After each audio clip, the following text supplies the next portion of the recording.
속으로. 로이드 오스틴 국방장관은 북한이 러시아에 병력을 보낸 증거를 미국이 확보했다라고 말했습니다.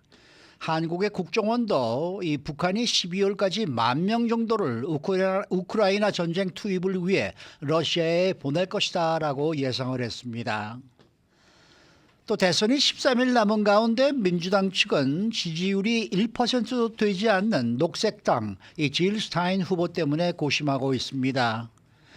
이 트럼프 후보와 박빙 대결을 벌이고 있는 경합주에서 이 스타인 후보가 민주당의 지지표를 잠식할 가능성이 커지면서 8년 전에 트럼프를 당선시켰던 악몽이 되풀이될 수 있다라고 우려하고 있는 것입니다.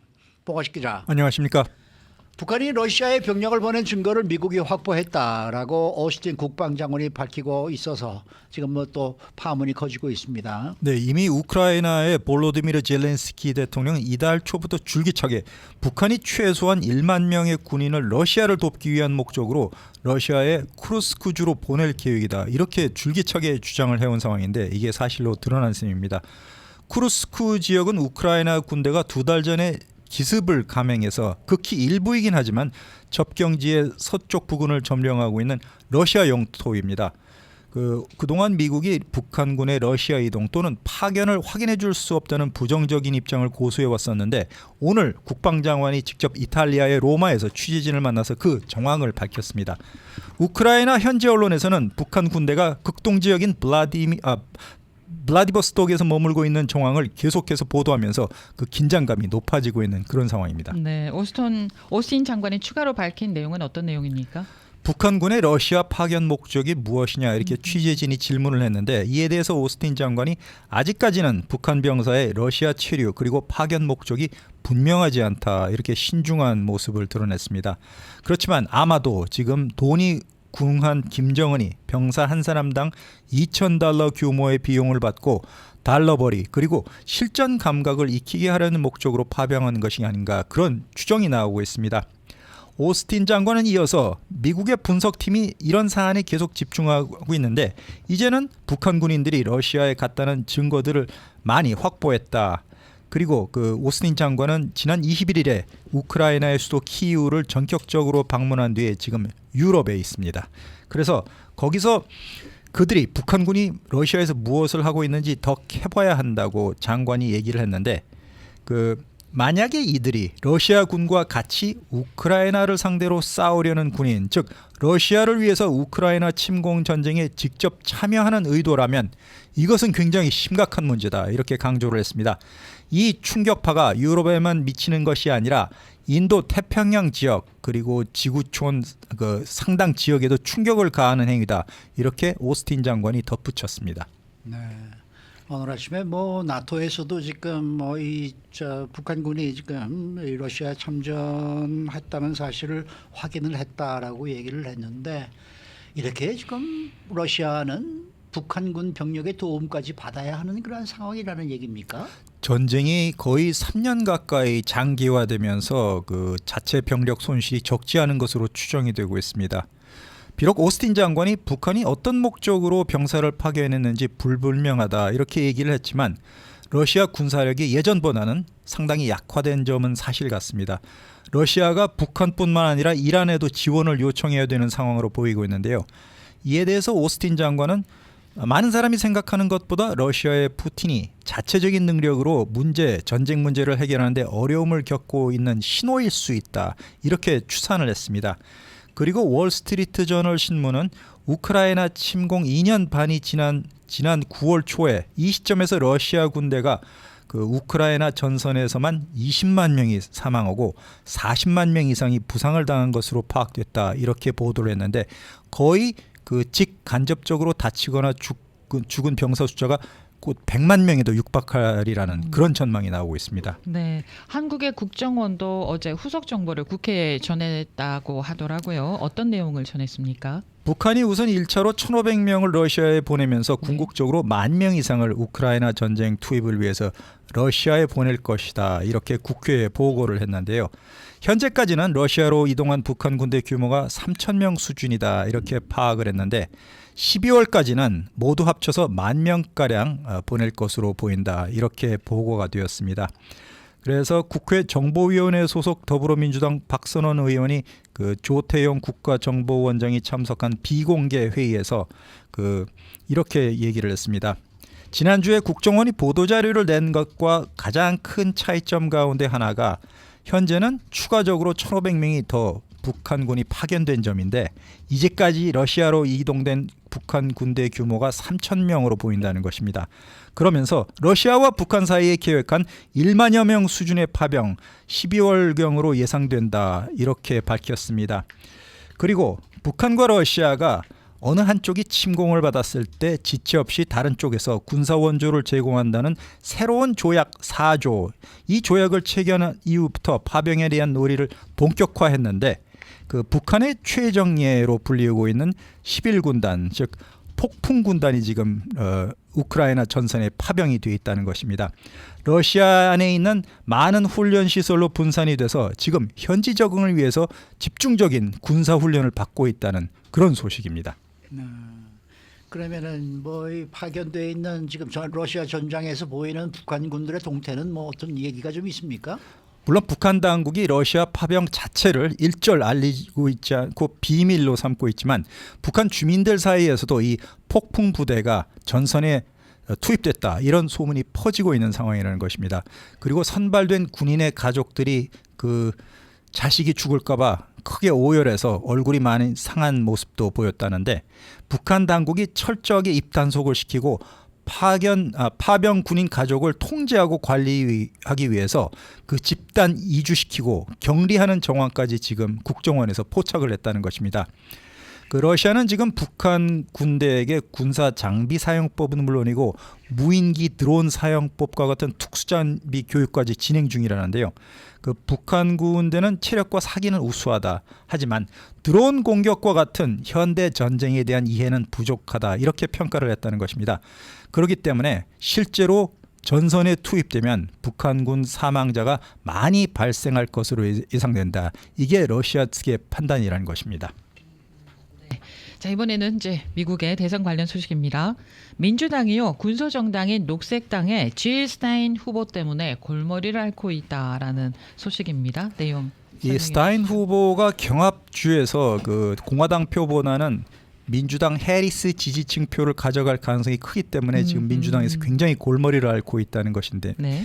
2016년에 트럼프가 당선됐던 악몽이 되풀이될 수 있다 이렇게 민주당에서 걱정을 하고 있습니다. 그 뉴욕 타임스는 이렇게 설명을 했는데요. 미시간 같은 중요한 곳에서 스타인 후보가 표심을 돌릴 수 있다는 점을 민주당에서 걱정을 하기 때문에 사상 처음으로 군소정당인 제3 후보를 겨냥한 그 스타인을 비난하는 네거티브 광고까지 내보냈다. 이렇게 보도를 했습니다.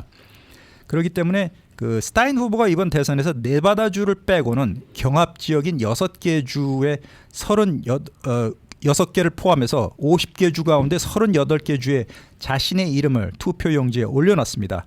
이 민주당 지지층 중에 상당수가 스타인에게 찍을 수 있다는 현실인데요. 그 의제는 이렇습니다. 스타인 후보는 기후 위기에 대응하겠다. 그리고 소득 불평등을 해소하고 그 의료비, 학자금 빚을 피해지어 주겠다. 그리고 이스라엘이 중동에서 벌이고 있는 무력 충돌에 대해서도 비판적인데 더 큰 선을 위해서 투쟁을 해야 된다. 이게 스타인 후보의 지론입니다.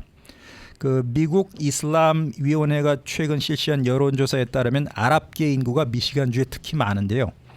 이 미시간주에서 이슬람 유권자 40%가 스타인 후보를 지지했는데 민주당의 해리스 후보 지지율이 고작 12% 수준에 그쳤다는 것입니다. 그런데 사실 이 스타인 후보가 8년 전에 트럼프를 대통령으로 탄생시킨 원흉이다. 이런 얘기들이 또 나오고 있더라고요. 그렇기 때문에 민주당 측에서는 스타인 후보를 대표적인 방해꾼이다, 스포일러다 이렇게 표현하고 있습니다. 스타인 후보가 8년 전 대통령 선거 당시에 러스트벨트 경합주 중에 하나였던 위스콘신 주에서 3만 1,000표를 얻었습니다. 이 같은 숫자는 당시에 트럼프 후보와 힐러리 클린턴 후보 간의 격차 22,700표보다도 많은 숫자인데요. 여기에 그치지 않고 펜실베니아주에서도 스타인 후보가 선전을 했습니다. 여기에서는 트럼프가 힐러리 후보를 44,000표 차로 겨우 이겼는데 여기에서 스타인 후보가 또 거의 5만 표 가까이 얻었던 것입니다. 펜실베니아주는 또 올해 대선에서 최고 경합지로 불리고 있죠. 이런 이유 때문에 민주당 지지자들로부터 스타인 후보는 사기꾼이다 이런 소리를 듣고 있습니다.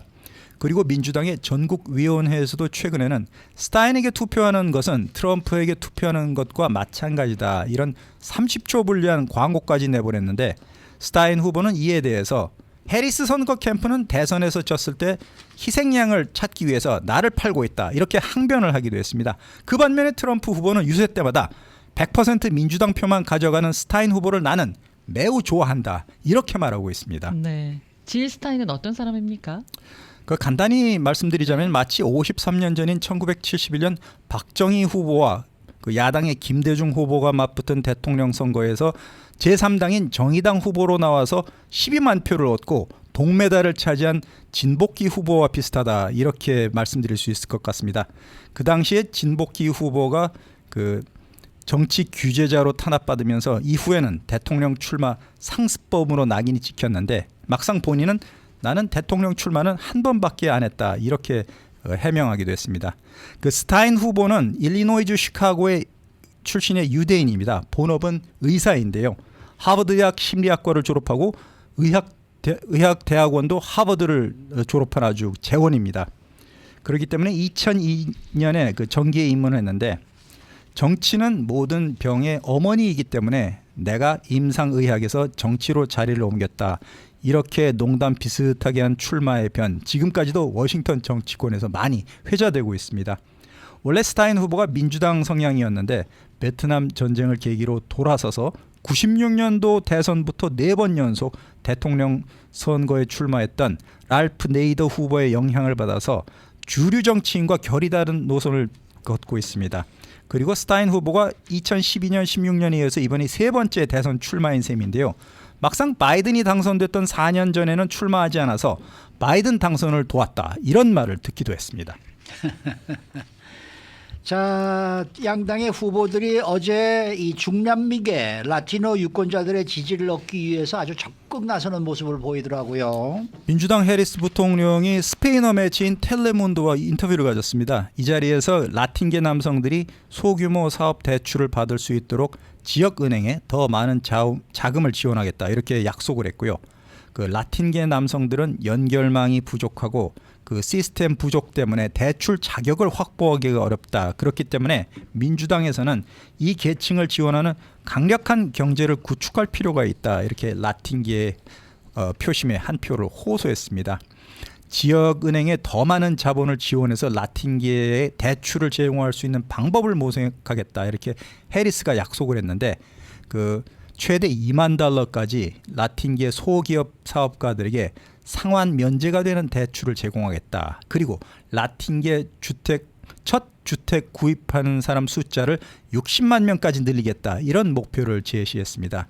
왜 이렇게 민주당 해리스 후보가 라틴계에 공을 들이냐? 결과가 지금 여론조사 결과가 박빙인 상황에서 라틴계 지지율이 자꾸 떨어지면서 큰 위기감을 느끼고 있다는 것인데 불법 이민자 추방을 주장하는 트럼프조차도 어제 마이애미의 자신의 골프 리조트에서 라틴계 지도자들과 회동을 가졌습니다. 그들은 기업가 정신이 뛰어나고 에너지가 분출이 엄청난 야망을 지니고 있다. 그렇기 때문에 나는 똑똑하고 진정으로 타고난 기업가 라틴계를 존경한다. 이렇게 트럼프 후보가 또 칭찬을 했습니다. 네, 수고 많으셨습니다. 봉화식 기자였습니다.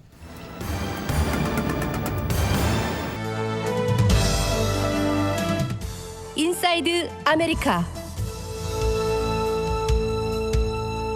캘리포니아의 부동산 구입에 새로운 거래 방해 요소가 생겼습니다. 바로 인슈런스, 보험 때문인데요. 실제로 이 보험 때문에 얼마나 많은 부동산 거래가 취소됐는지가 발표되고 있습니다. 또 전국 주택 거래가 하락 흐름을 이어가면서 지난달 14년 만에 최저 수준을 기록한 것으로 나타나고 있습니다. 박현경 기자. 네, 안녕하십니까. 이 주택 보험료가 많이 오르기도 했고 또 보험 가입이 힘들어진 경우도 흔히 볼 수가 있는데 이 때문에 또 주택 매매에도 큰 영향을 주고 있다고요. 네, 그렇습니다. 보험은 이 캘리포니아주 부동산 거래에 있어서 요즘 방해 요소로 꼽힙니다. 어느 정도 방해가 됐을까? 이를 반영한 데이터가 숫자로 나왔는데요. 2024년 올해 캘리포니아주에서 부동산 에이전트 13%가 보험을 찾지 못한다는 이유로 거래가 취소된 적이 있는 것으로 나타났습니다. 대단하네. 네, 캘리포니아주 부동산 중개인 협회 자료에 따르면 그런데요. 지난해 바이어 에이전트가 겪었던 비율보다 2배 가량이 더 늘어난 겁니다. 다시 말해 보험으로 주택 거래를 못하는 경우가 크게 증가했다라고 볼 수 있겠습니다. 거긴 보험이 없으면은 모기지 회사에서 론을 안 해주죠. 해주죠. 네. 아, 그러니까 그렇구나. 그래서 요즘 그 부동산 거래를 할 때 이전에는 보기 드물었던 그런 현상이 보인다고 그렇게 많이들 얘기를 하더라고요. 네, 요즘엔 부동산 구매 절차 초기에 네. 주택 보험에 관해 이야기를 한다고 합니다. 10년 전만 하더라도 이렇게 한다고 하면 이상하게 여겨졌을 예. 법한데요. 보통 그 이상의 커버리지를 원하는 경우에만 그 에이전트에게 전화해 보험을 알아봤고 그보다 더 깊게 대화가 이루어지진 않았는데 그런데 오늘날엔 주택 보험이 거래를 성공적으로 이끌기도 하고 반대로 실패로 이끌기도 해서 초반부터 보험에 대해 구체적으로 알아봐야 하는 경우가 흔해졌다고 북가주 언론사 샌프란시스코 게이트가 전했습니다. 또 그래서 이제는 뭐 주택을 구입하려는 바이어들이 가장 우려하는 부분 중에 하나가 바로 보험이다 이런 얘기가 또 나왔더라고요. 네, 그게 어느 정도냐 하면 이 베이 지역에선 주택 바이어들이 보통 수준의 주택 대출을 받는 것보다도 오히려 보험을 더 걱정한다고 합니다. 네. 보험 가입이 가능할지 그리고 보험료는 적당할지 될지. 네, 우려가 크다고 하는데요. 캘리포니아 주민들이 보험 시장에 대한 인식은 약 4년 정도 전부터 바뀌기 시작한 것으로 여겨지는데 그때가 이제 2020년, 2021년 기록적인 산불이 일어나고 나서 얼마 지나지 않았던 시기였습니다. 이후 기후 관련 위험은 매년 증가하면서 이 보험 회사들이 캘리포니아주를 아예 떠나가거나 보험을 받지 않기 시작했죠. 이에 따라 보험을 알아보려 할 때 이전처럼 더 이상 에이전트 한두 명한테만 연락하지 못하고요. 그렇게는 할 수 없는 상황이 돼버렸고요. 네. 왜냐하면 이제 보험 견적은 광범위하게 다양할 수 있어서 보통 10명 이상한테는 연락을 해봐야 거기서 어떠한 의미를 찾을 수 있다는 지적입니다. 그래도 결국 선택 가능한 보험 회사가 줄어들면서 보험료 대폭 올라갔고요. 안 그래도 높은 모기지 이자율 또 재산세에 더해서 보험료까지 이젠 더 많이 들게 되면서 주택 바이어들 그리고 주택 소유주들의 부담은 커졌습니다. 네. 얼마 전에 그 문대원 박사와 함께 인터뷰를 하면서 주택 보험료 굉장히 많이 올랐다라는 얘기 나눴었는데요.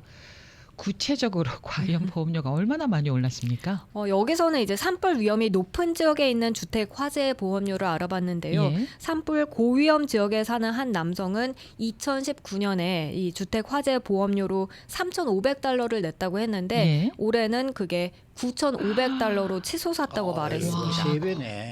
네. 만불 정도 되는 거잖아요. 그러니까요. 예. 그런데 캘리포니아 주정부가 운영하는 그 공공보험 있잖아요. 네. 이 페어 플랜에서는 보험료가 한 2배 정도 거기서도 오른 걸로 알고 있기 때문에 지금 이 정도 보험료를 감당하고 있다고 했습니다. 그렇게 오른 보험료 내면서도 사실 언제든지 계약을 해지당할 수 있다는 생각에 두려움이 있다고도 했고요. 이런 건데 공공보험은 민간 보험사들과 다른 보험 통계 기반에 운영되기 때문에 보장 범위가 그렇게까지 넓진 않은 경우가 많고 결과적으로는 문제를 일으키곤 한다고 전문가들은 말하고 있습니다. 네. 근데 산불 위험 지역이 아니고 뭐 다운타운이라든지 이렇게 이 정말 숲을과는 멀리 떨어져 있는 도심가에 있는 집들도 요새는 보험을 잘 안 들어주려고 그러기도 하고 네. 보험료가 또 무지무지하게 많이 올랐단 올랐죠. 말이에요. 네. 그렇죠. 이거 이유를 알 수가 없어요. 그런데 이 바이어들이 이렇게 주택 보험 때문에 이 각 저 주택 구입이 이렇게 힘들어진다 그러면은 셀러들도 이 골치 아픈 거 아닙니까? 그렇죠. 네? 셀러가 주택을 판매할 때 주택 관련 좋은 보험 폴리시를 갖고 있을 수는 있지만 그게 바이어들한테 이전된다는 걸 의미하진 않으니까요. 맞아요. 결국 이러한 보험 위기는 특히 베이에리아 그쪽 같은 경우 오퍼가 이뤄지는 방식까지 바꾸고 있다 하는데요.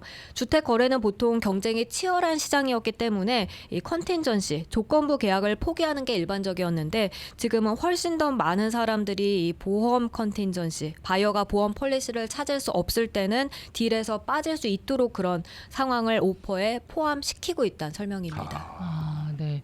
우리 그렇겠네. 최 앵커께서 뭐 산불이 많이 나는 지역뿐만 아니라 뭐 다운타운이라든지 이런 곳에 있는 주택의 보험료도 오른다고 얘기하셨잖아요. 네. 그 얘기는 이 보험료가 오르는 거가 꼭 산불만 그 요소가 되는 거는 아닌가 봐요. 캘리포니아 주민들이 흔히 많이 떠올릴 수 있는 건 예. 산불이지만요. 예. 산불 외에도 홍수 그리고 또 지진 위험까지도 고려 대상이 되고 그렇군요. 있다고 합니다. 네. 여기에 더해 요즘엔 더위, 폭염 같은 그리고 대기 질 그런 다른 위험도 있다는 지적도 나오고 있고요. 뿐만 아니라 언젠가는 해수면 상승 영향을 받을 수 있는 해안가 지역의 집을 구매하려는 그런 바이어들은 그쪽 그런 위험을 더 살펴보기도 합니다. 그렇군요. 그래서 이건 앞서 전해드린 것과 같이 보험과 이제 직결될 수 있기 때문에 무시하기는 어렵다는 평가가 나오고 있습니다. 그래, 돈만 많으면은 다 현금으로 사버리면 깨끗한데. 오늘 복권 사야 되나요? 자, 다음 소식입니다. 전국의 이 주택 거래가 하락 흐름을 이어가면서 지난달 14년 만에 최저 수준을 기록했네요. 네, 오늘 아침 미 부동산 중개인 협회 발표가 나왔습니다. 9월 지난달 전국의 기존 주택 매매 건수 384만 건 정도로 집계됐는데요. 이건 그 한 달 전인 8월에 비해서 1%가 감소한 수치고요. 또 1년 전과 비교를 해봤을 땐 3.5%가 줄어든 겁니다.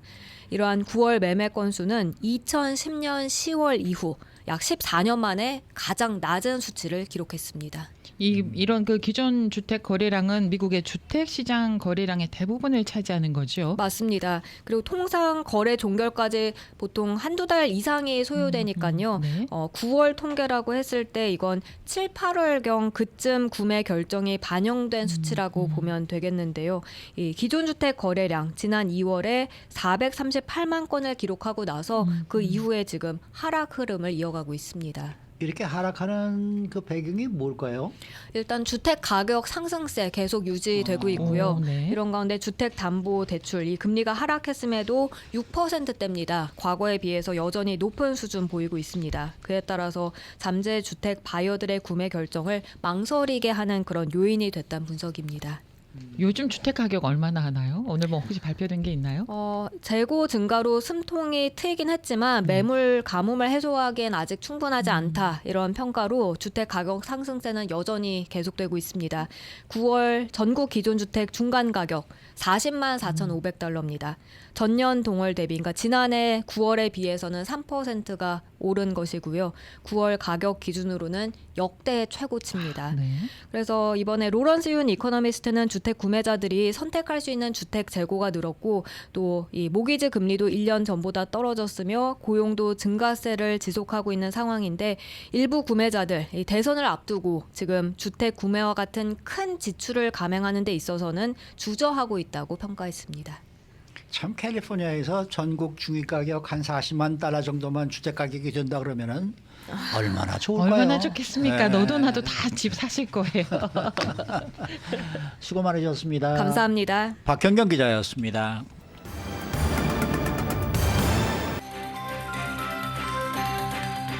데일리 브리핑. 네, 오늘은 워싱턴 DC에 계신 미국 한인 유권자 연대 김동석 대표 함께합니다. 대표님 안녕하십니까? 네, 안녕하세요. 네. 자, 이 대선이 2주 앞으로 다가왔습니다. 그런데 이 경합주의 판세가 조금씩 트럼프 후보 쪽으로 옮기고 있다라는 보도들이 연이어 나오고 있지만은 아직도 오차 범위 내 백중세다 이런 이제 얘기들입니다. 어느 정도나 지금 판세가 달라지고 있는 겁니까? 그렇죠. 꼭 열을 남겨놨는데 누가 이길 건가, 그러니까 판세가 어떤가라는 거를 추측할 때는 전적으로 이 여론조사 나오는 거, 지지율 조사 나오는 거에 의존할 수밖에 없죠.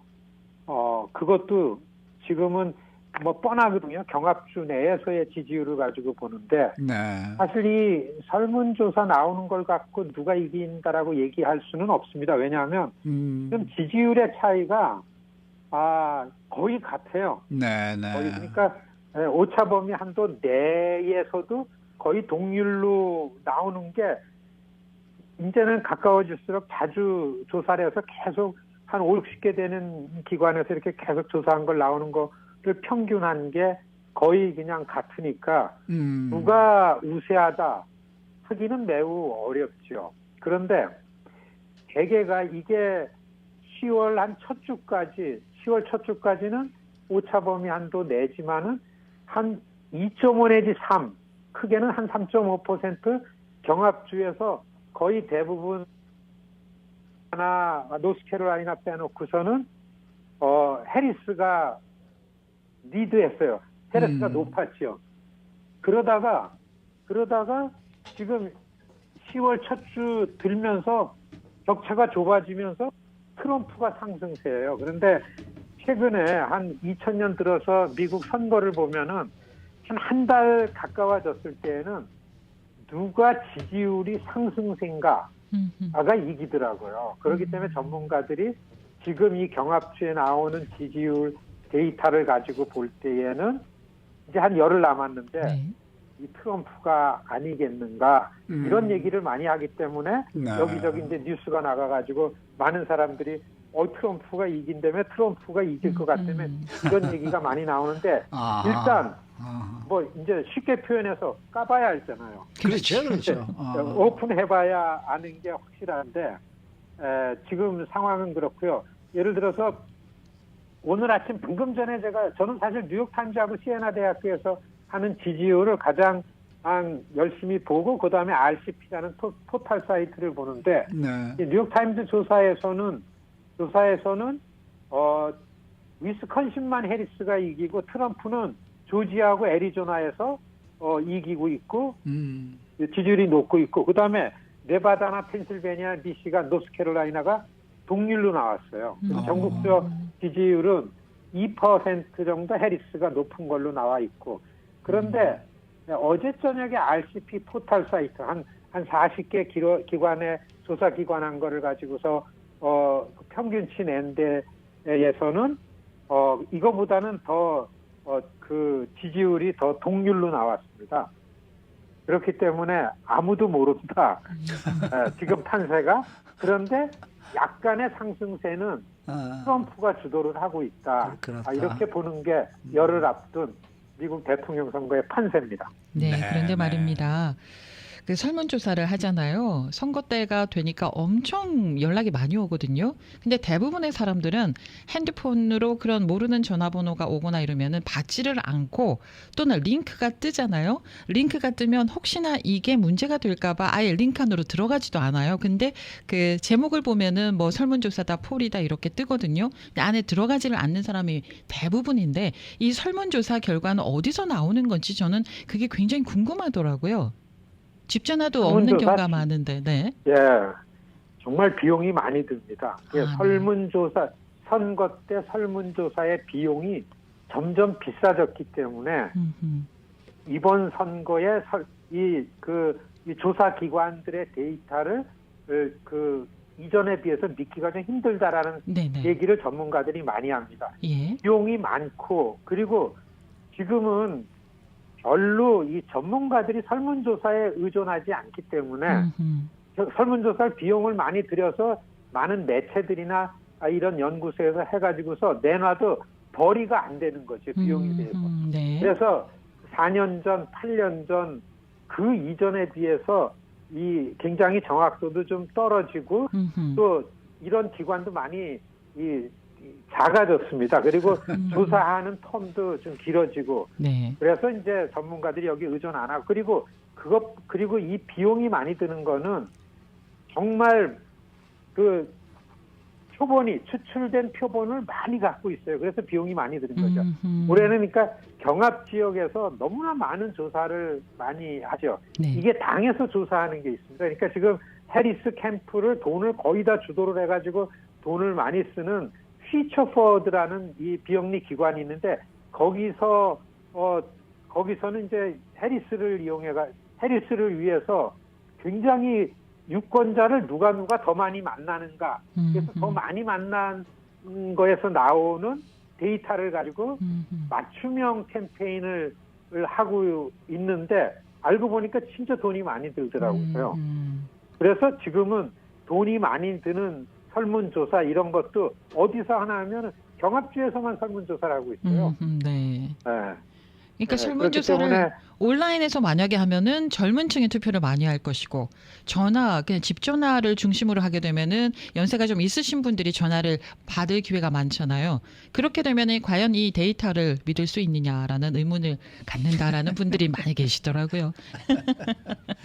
아니 그러나 저러나 그러니까 정확하게 맞추려면은 네. 어떤 거는 부정확하니까 어떤 거는 정확도가 높으니까 이제 비례로다가 추출을 하겠죠. 아, 비례로. 그렇게 여하튼 표본은 많다. 네네. 아니 근데 그러나 저러나 이렇게 점점 해리스 후보가 딸리는 원인은 근본적으로 뭐라고 생각하십니까? 전문가들 두 가지로 얘기를 한다. 하나는 본인의 실력에 한계가 있는 거 아니냐. 이런 게 있죠.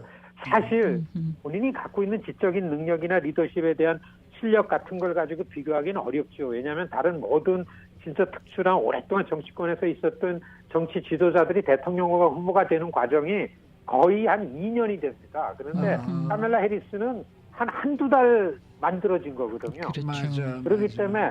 그렇기 때문에 해리스의 선거 운동을 하는 캠페인 캠프가 해리스라는 상품을 과보하는 측면이 있다라는 게 나와요. 그러니까 너무 이 얘기는 해야 되고 이 얘기는 하면 안 되고 이것도 준비해야 되고 막 그러니까 자신감이 좀 결여돼가지고 마음대로 자기 스토리를 얘기 못하기 때문에 유권자들한테 감성적으로 가까이 가는데 한계가 있는 거 아닌가 이런 논평이 많이 나오고 두 번째는 아시겠지만은 해리스가 쫙 상승세고 후보 사퇴한 다음에 티머스를 러닝메이트로 할 때까지 있다가 지지율이 확 올라갔잖아요. 네, 역전을 했잖아요. 예. 바이든이 죽을 쓰고 있던 상황에서. 그런데 그렇게 될 수 있었던 거는 오바마 캠페인 스타일이 들어와서 그렇습니다. 그러니까 정치 캠페인을 갖다가 사회 운동화시켰어요. 크게. 그거는 돈 많이 들여서 하는 큰 매체들의 광고를 가지고 분위기를 만들어 버렸죠. 근데 오바마 때는 오바마를 가지고서 그렇게 하면은 오바마 스스로가 진짜 탄탄한 실력자이기 때문에 구체적인 표심에 다가가는 거는 계속 유세를 다니면서 자기 실력으로 다 현장에 맞게 메시지를 내가지고 다 거두어드렸거든요. 그래서 지지율이 거품이 아니고 표심하고 연결이 됐다. 구체적으로는 경합주에 가가지고서 본인의 실력이 발휘돼야 되는데 이 거품으로 만들어냈던 지지율이 선거에 임박하는 데까지 지지율로 연결이 안 되니까 그 지지율이 거품이었던 거 아닌가. 그리고서 지금 퓨처 포워드라는 해리스 캠페인에 돈을 제일 막아주고 90% 이상 돈을 그렇게 많은 돈을 트럼프에 비해서 3배 이상 쓰는 데가 돈을 다 거기에다 다 써버려가지고 구체적으로 경합주에 가가지고 도어투도어 다니면서 그 돈을 들여서 표를 긁어야 되는 데는 돈을 쓰지를 못하고 있으니까 지금 열을 남겨놓고 너무 급하니까 저한테도 하루에 몇 번씩 조지아에 3일 갈 수 있겠습니까? 펜실바니아 어디 좀 대시장들한테 뭘 할 수 있습니까? 그러면서 뭐 이런 게 지금 너무 많이 들어와요. 맞아요. 개인 전략적으로 좀 미스한 거 아닌가. 두 가지 원인을 들고서 해리스의 지지율 상승세를 계속해서 킵하지 못한 거 아닌가. 이런 평가가 나오고 있습니다. 그러니까 좀 그 바이든 대통령의 후보직을 해리스 부통령에게 넘기는 것을 한 2주나 3주 정도만 늦췄으면 훨씬 더 좋지 않았을까 하는 생각이 들어요. 그게 바이든이 뭐 하고 싶어서 한 겁니까? 어쩔 수 없어서 그렇게 한 거고. 그리고 두 번째는 그거 아시잖아요. 인종 문제는 여기저기 카멜라 해리스가 부통령으로 백악관에 있을 때도 우리가 옆에서 눈치챈 거지만은 이게요 2028년을 염두에 둔 민주당 내에 엉덩이가 들썩대는 후보들이 만일에 이번에 카멜라 해리스가 이기면은 2028년은 자동적으로 카멜라 해리스가 후보가 되는 거 아닙니까? 네. 한쪽에서의 말하기 좋아하는 사람들은 아예 민주당이 이렇게 힘없는데 겨우 이길 바에는 예, 준비 기간으로 뭐 이런 얘기도 나오고 있고요. 두 번째는 바이든의 캠페인을 주도하는 팀하고 해리스로 바꿔진 다음에 해리스 캠페인을 주도하는 팀하고 화합 하나 된 거 여기도 좀 부실하지 않냐. 돈 쓴 걸 보면요. 예, 맞아요. 이런 볼멘 소리가 나오기도 합니다. 만약에 말입니다. 만약에 트럼프가 대통령이 되면은 한미 관계나 또는 북한 관련해서 어떻게 예상하십니까? 사실 많은 변화가 있겠죠. 그렇겠죠. 사실 큰 변화를 보면은 미국 시민 사회에는 더 큰 변화다. 다른 나라의 관계 속에서 벌어지는 것보다 미국 시민 사회는 훨씬 더 많은 변화다. 기회가 있으면은 트럼프의 재집권을 준비한 각가지 내용들을 가지고 이제 우리 청취자 여러분들하고 많이 나눠야 될 거라고 봅니다. 네. 한미 관계는 트럼프 때 한번 경험한 바가 있듯이 한미 관계에 미국이 갖고 있는 레버리지를 다 동원해 가지고 한국으로부터 미국이 뭔가 뽑아낼 거를 맥시마이즈 하면서 할 거다라고 크게 생각하면 될 거고, 그 다음에 북한 관련해서는 어떻게 보면은 지금 그 트럼프는 그 푸틴하고 너무 가깝죠. 자기가 대통령에서 나온 다음에도 푸틴하고서 전화도 하고서 뭐 이런 거 저런 거 했다라는 게 밝혀져 가지고 이게 위법이니 이런 얘기가 지금 나오고 있습니다. 그런데 푸틴은 또 누구랑 가까워졌습니까? 아무리 하노이 회담에서 트럼프하고서 김정은하고서 갈라졌다 그러지만 이게 또 김정은이는 푸틴하고 서로 잘 짜고 치니까 푸틴하고 트럼프가 가까우면은 북한도 미국 트럼프 권력하고 어떻게 접점을 만들어 가지고 뭔가 한국과는 관계없이 관계가 맺어지지 않을까 이런 측면은 굉장히 큰 변화죠. 그래서 트럼프가 집권하게 되면 여하튼 지금의 상황에 있어 가지고는 한미 관계나 북한 문제도 그렇고 굉장히 큰 변화가 오지 않겠는가 이렇게 추측해 볼 수 있습니다. 네. 오늘 말씀 잘 들었습니다. 네, 고맙습니다. 네, 감사합니다. 워싱턴 DC 미국 한인 유권자 연대 김동석 대표 함께했습니다.